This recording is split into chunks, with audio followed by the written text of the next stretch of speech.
প্রথমে আমরা আমাদের ফোনের প্লে স্টোরে প্রবেশ করব এবং ওডিকে কালেক্ট এই অ্যাপসটি নামিয়ে নিব। ওডিকে কালেক্ট এই অ্যাপসটির মাধ্যমে আমরা আমাদের ডাটাগুলো প্রেরণ করব। ওডিকে কালেক্ট অ্যাপসটি ইনস্টল করে নিচ্ছি। ইনস্টল হয়ে গিয়েছে।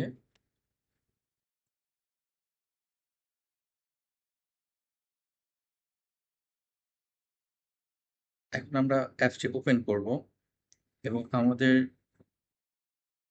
প্রজেক্টটি এটার সঙ্গে এই অ্যাপসটির সঙ্গে সিনক্রোনাইজ করে নেব।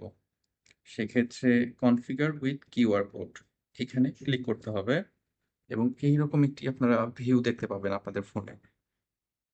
while using this app এটি দিয়ে আমরা এখানে অ্যালাউ করে দেব এবং আমাদের এই কিউআর কোডটি স্ক্যান করে নিচ্ছি।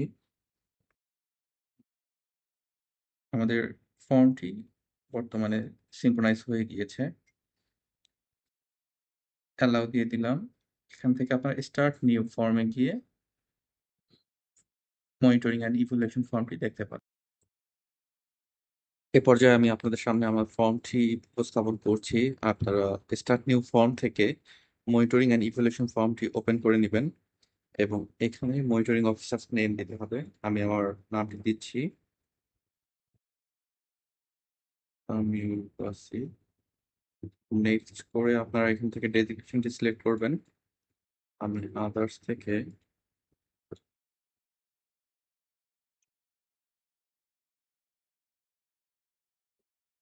আমার ডেজিগনেশনটি দিয়ে দিলাম। এরপর আপনার রিপোর্টিং ডেট নির্বাচন করবেন এখান থেকে। ফর এক্সাম্পল আমি এখান থেকে 17 তারিখ নির্বাচন করলাম। এখন আপনাদের অবজেক্টিভটি এখান থেকে সিলেক্ট করতে হবে। আপনারা কি কারণে গিয়েছেন সেই কারণটি এখানে উল্লেখ করতে হবে।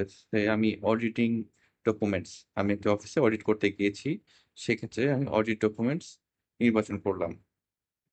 আমি গিয়েছি আমার আমার ভিজিট লোকেশনটা এখান থেকে নির্বাচন করতে হবে। আমি ডিডি অফিসে গিয়েছি, আমার লোকেশন নির্বাচন করলাম ডিডি অফিস। এখানে ডিডি অফিসের লিস্ট আপনারা পেয়ে যাবেন। এখান থেকে আপনাদের লোকেশনটা আপনারা সিলেক্ট করবেন। সাপোজ আমি নাটোরে গিয়েছি, নাটোর ডিডি অফিস সিলেক্ট করলাম। এখন কিছু ক্রাইটেরিয়া সেট করেছি, আপনারা এই অনুযায়ী চেক করবেন এবং আপনাদের মতামত প্রেরণ করবেন। আমরা এখানে পোর, গুড, এক্সেলেন্ট এবং নট অ্যাভেলেবল 4 ক্যাটাগরি দিয়েছি আপনারা, এবং আপনাদের মতামত দিয়ে দিবেন। এখানে দেওয়ার পর আপনারা এখান থেকে নেক্সট করবেন এবং আপনাদের ওভারঅল রিকমেন্ডেশন আর সাজেশন আপনারা এখানে প্রোভাইড করবেন। আমি এখানে দিচ্ছি জাস্ট গুড। এখন আমি আমার এখান থেকে প্রজেক্টটি সেভ অ্যাজ ড্রাফট হিসেবে রেখে দিতে পারি, যেখান থেকে আমি পরবর্তীতে এডিট করতে পারি, বা আমার নেট কানেক্টেড হয়ে গেলে এটা অটোমেটিকলি সেন্ড হয়ে যাবে। আর এখন আমি যেহেতু নেট কানেক্টেড আছে আমার, সেক্ষেত্রে আমি এখন সরাসরি সেন্ড করে দিতে পারি। এটি আমার রেডি টু সেন্ড। এখান থেকে আমি যেটি সেন্ড করলাম মাত্র 11:24 এখান থেকে আমি জিনিসটি প্রিভিউ করতে পারবো যে আমি কি কি ডাটা দিয়েছি। আমার সমস্ত ডাটা এখান থেকে আপনারা দেখতে পাচ্ছেন। ধন্যবাদ।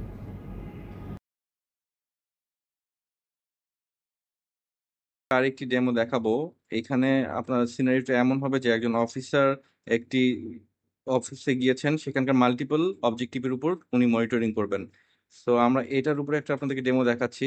আপনার স্টার্ট নিউ ফর্ম থেকে আবার ফর্মটি ওপেন করছেন। এখানে আপনার নাম দিবেন, সাপোজ মিস্টার এ। উনি সাপোজ আমি এসএমও অপশন সিলেক্ট করে দিলাম। ওনার ভিজিটিং ডেট আমি এখন নির্বাচন করছি, উনি যে তারিখে ভিজিট করতে গিয়েছেন ভিজিটিং ডেট 20 তারিখ দিয়ে দিলাম। ভিজিটিং ডেট নির্বাচনের পর আমাদের অবজেক্টিভ আসছে। ফর এক্সাম্পল আমি ওখানকার ওই অফিসে meeting, workshop, training, field, field visit, multiple option আমি এখান থেকে সিলেক্ট করতে পারবো। পরে আমি এইগুলো এই 4টা ক্যাটাগরিতে আমি মনিটরিং করতে যাচ্ছি। সেক্ষেত্রে আমি 4টা ক্যাটাগরি সিলেক্ট করে নেক্সট করছি। আমি ইউএ অফিস সিলেক্ট করে দিচ্ছি। এখানে আমার ইউএ অফিসের নেম দিতে হবে। ফর এক্সাম্পল আমি সীতাকুণ্ড অফিস আমি এখানে নির্বাচন করলাম, টাইপ করে দিতে হবে এটি। এরপর নেক্সট করে আমার এখানে অবজেক্টিভ গুলো চলে আসবে। কিয়াক ইনফরমেশনে আমি দিয়ে দিলাম। এরপর আমার অডিটিং ডকুমেন্টস এর উপর চলে আসবে। এখানে ওয়ান বাই ওয়ান সিকোয়েন্সিয়ালি চলে আসবে, আপনার অপশনগুলো পেয়ে যাবেন। সবগুলো অপশন চলে আসছে। ট্রেনিং এর উপর আমি যেগুলো অবজেক্টিভ সিলেক্ট করেছি সেগুলো সবগুলো অপশন চলে আসবে। এরপর আমি ওভারঅল রিকমেন্ডেশন